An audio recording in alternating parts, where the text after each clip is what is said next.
நேற்று Saturday morning வந்து பிடிசியில் வந்து சொல்லியிருப்பேன், இந்த இடத்துல வந்து அடிச்சுட்டே இருக்குது, இங்கே போனால் ஒரு என்ட்ரி செட்டப், அப்படி இல்லை அப்படின்னா இங்கே வந்தால் ஒரு என்ட்ரி செட்டப் அப்படின்னு சொல்லியிருந்தேன். இது ரொம்ப நேரமாக அங்கே அடிச்சிட்டு இருந்துச்சு. இங்கே டச் ஆகி தான் இவ்வளோ பெரிய ட்ரேடு வந்து கிடச்சிருக்கு. நான் அந்த டைமில் வந்து எடுக்கலை, ரொம்ப நேரம் அடிச்சிட்டு இருந்ததுனால நான் க்ளோஸ் பண்ணிட்டேன். இந்த இடத்துல அடித்து கரெக்டாக அவ்வளோ தூரம் விழுந்திருக்கு. இன்றைக்கி எங்கே என்ட்ரி செட்டப் கிடைக்கும் அப்படின்னு சொல்லி நான் பார்க்குறேன். இன்றைக்கி வந்து இந்த ஃபேர் வேல்யூ கேப்பில் என்ட்ரி செட்டப் வரலாம், அப்படி இல்லை அப்படின்னா இங்கே வந்து டச் ஆச்சுன்னா இங்கேருந்து ஒரு என்ட்ரி செட்டப் வந்து இங்கே வரைக்கும் பார்க்கலாம். இது பிடிசி சண்டேவோட அனாலிசிஸ். இப்போது இந்த ட்ரேடு எடுக்கணும் அப்படின்னு நான் நினைக்க மாட்டேன்.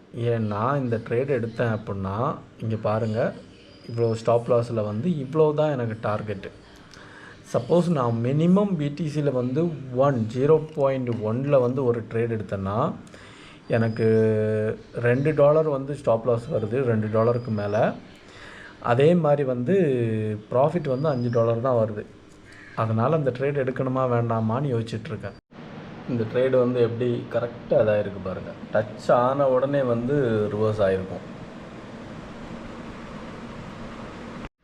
பிடிசியில் வந்து ஒரு என்ட்ரி செட்டப் வந்து கிடச்சிருக்கு. இது எங்கே வேணாலும் ரியாக்ட் ஆகலாம். இந்த செட்டப்பை பொறுத்தளவுக்கு இந்த டே கேண்டிலோட இங்கே ரெசிஸ்டண்ட்டாக எடுக்கலாம், இல்லைனா அந்த 2 ஃபேர் வேல்யூ கேப்பில் ரெசிஸ்டண்ட்டாக எடுக்கலாம், இல்லைனா அந்த ஓபி லெவலில் வந்து ரெசிஸ்டண்ட்டாக எடுக்கலாம். எடுத்து எங்கே ரியாக்ட் ஆனாலும் ட்ரேட் எடுத்தோம் அப்படின்னா கீழே வரைக்கும் மெயின்டைன் பண்ணலாம். இங்கே ரியாக்ட் ஆச்சு அப்படின்னா ரொம்ப நல்லது. ஏன்னா இவ்வளோ தூரம் வந்து நம்ம டிபி வந்து ஹோல்ட் பண்ணலாம். TP1 TP2 இங்கே வரைக்கும் ஹோல்ட் பண்ணலாம். வெயிட் பண்ணி பார்க்கலாம் அது எப்படி ரியாக்ட் ஆகுதுன்னு. இந்த ட்ரேட் இங்கே எடுத்திருந்தேன், இது இங்கே வரைக்கும் வரும்னு எதிர்பார்த்தேன், ஆனால் வரல. இந்த ஒரு மூவ் வந்து அன்எக்ஸ்பெக்டட். பிடிசிலையும் கோல்டுலேயும் சரி ஒரு அன்எக்ஸ்பெக்டட் மூவ் வந்து ஒரு பெரிய ஸ்பைக் கொடுத்து போயிட்டான்.